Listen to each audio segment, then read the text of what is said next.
Mari kita berdoa. Allah Bapa yang baik, terima kasih ya Tuhan untuk kebaikan yang melimpah dalam kehidupan kami, yang dapat kami nikmati dan rasakan di pagi yang indah ini.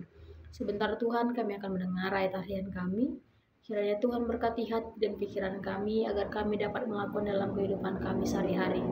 Melalui anak-Mu Tuhan Yesus Kristus Tuhan kami berdoa dan mengucap syukur. Amin. Shalom Mama Inang dan saudara-saudara sekalian, kembali lagi dalam renungan kita Jumat 16 Mei 2025 yang terambil dari kitab Yudas 1 ayat yang kedua. Demikianlah firman Tuhan kepada kita. Sikop madihamu asi niroha dot dame dot holongan niroha. Rahmat, damai sejahtera dan kasih kiranya melimpahi kamu. Demikianlah firman Tuhan kepada kita. Mama Inang dan saudara-saudara sekalian, pagi ini saya menyapa kita dengan senyuman, dengan kita bisa menyapa juga dengan sesama kita, orang-orang yang ada di rumah kita, dan nanti ketika kita melakukan aktivitas, baik di sekolah, di kampus, ataupun di tempat pekerjaan kita. Kitab ini juga, kitab Yudas 1 ayat 2 ini merupakan sapaan dari Yudas kepada orang-orang pada saat itu, orang-orang Kristen, orang-orang Yahudi, yang dalam masa pergumulan tentang ajaran kekafiran, ajaran sesat yang mengganggu iman kepercayaan mereka. Nats kita hari ini merupakan sapaan yang diberikan Yudas kepada kita, khususnya saat ini, tentang bagaimana dia menyapa kita melalui ajaran-ajaran yang saat itu mengganggu iman orang-orang percaya. Saat ini kita belajar menginang dari kata-kata yang diberikan Yudas kepada kita, yaitu merupakan hasil dari pengenalannya dengan Yesus Kristus itu. Hal yang dimaksud dengan rahmat, damai sejahtera, dan kasih karunia melimpahi kamu, ini merupakan hal yang dijanjikan, hal yang diberikan Yesus Kristus ke dalam hidup kita. Pada saat itu, Aminang dan saudara-saudara sekalian, banyak ajaran-ajaran yang sifatnya fasik, sifatnya sesat, yang memberikan dampak yang buruk bagi perkembangan iman orang-orang percaya pada saat itu. Sehingga Yudas menuliskan kitab ini untuk menunjukkan bahwa dia sebagai murid Yesus, dia sebagai pengikut Yesus, dia sebagai orang percaya, dia sebagai orang yang memberikan motivasi kepada orang-orang saat itu, memberikan pengajaran kepada orang-orang saat itu, supaya orang-orang saat itu tidak terjerumus dalam ajaran sesat. Ada 3 kata yang bisa kita lihat namanya: rahmat, damai sejahtera, dan kasih yang melampaui kita, yang melimpah kepada kita. Berbicara rahmat, damai sejahtera, dan kasih, ini hal-hal yang kita tunggu setiap harinya, hal-hal yang kita harapkan setiap harinya dalam kehidupan kita. Kita selalu diberkati dan kedamaian dalam hidup kita, serta kiranya hal-hal yang kita impikan itu selalu berlimpah-limpah.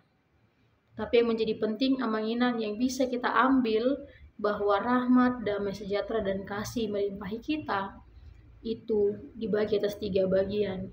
Bagaimana rahmat, kita menyadari bahwa rahmat yang diberikan adalah berkat yang diberikan kepada kita, itu yang berasal daripada Tuhan.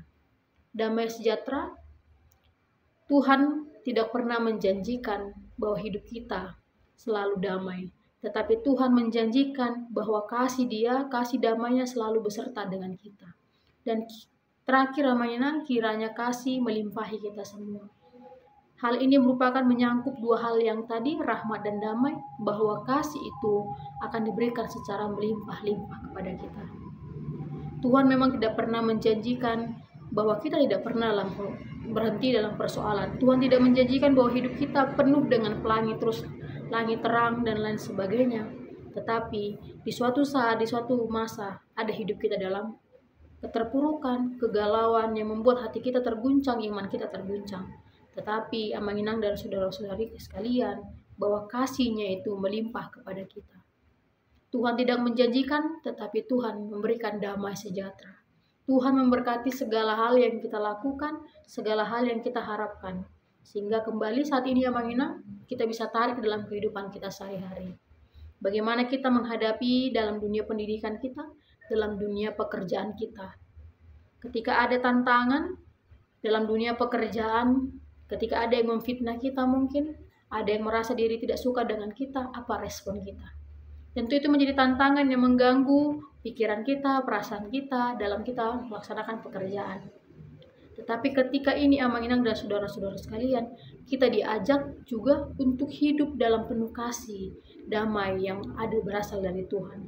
Ketika hati kita damai, ketika hati kita dipenuhi kasih, kita tidak membenci orang yang memfitnah kita, orang yang tidak suka dengan kita.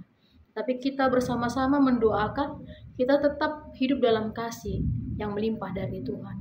Dan ketika dalam dunia pendidikan juga, ketika banyak tugas-tugas yang diberikan oleh guru dan dosen, bagaimana kita bisa mengerjakannya dengan penuh tanggung jawab. Dengan penuh kasih, tanggung jawab yang merupakan tanggung jawab kita sebagai seorang mahasiswa ataupun mahasiswi ataupun siswa. Artinya Amang Inang dan saudara-saudara sekalian, bahwa mulai hari ini kita kembali diingatkan bagaimana hidup kita bisa penuh dalam damai, sejahtera, dan kasih yang melimpah dari Tuhan. Kita diajak kembali untuk mengingat hal-hal yang sehari-harinya kita lakukan. Hal-hal yang kita lakukan setiap hari, bagaimana respon kita menghadapi hari-hari kita itu. Tapi Amang Inang dan saudara-saudara sekalian, melalui kitab Yudas ini, kita diajak untuk mau hidup penuh dengan damai, sejahtera, dan kasih yang dari Tuhan. Karena Tuhan telah menjanjikan dan Tuhan tidak pernah ingkar janji atas janji-janjinya kepada kita. Kita bisa lihat dalam kehidupan kita sehari-hari.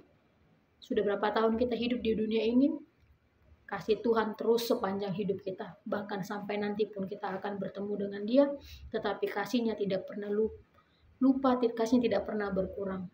Oleh karena itu Amang Inang dan saudara-saudara sekalian, marilah kita melakukan dan menyadari bahwa rahmat dan damai sejahtera itu berasal dari Tuhan.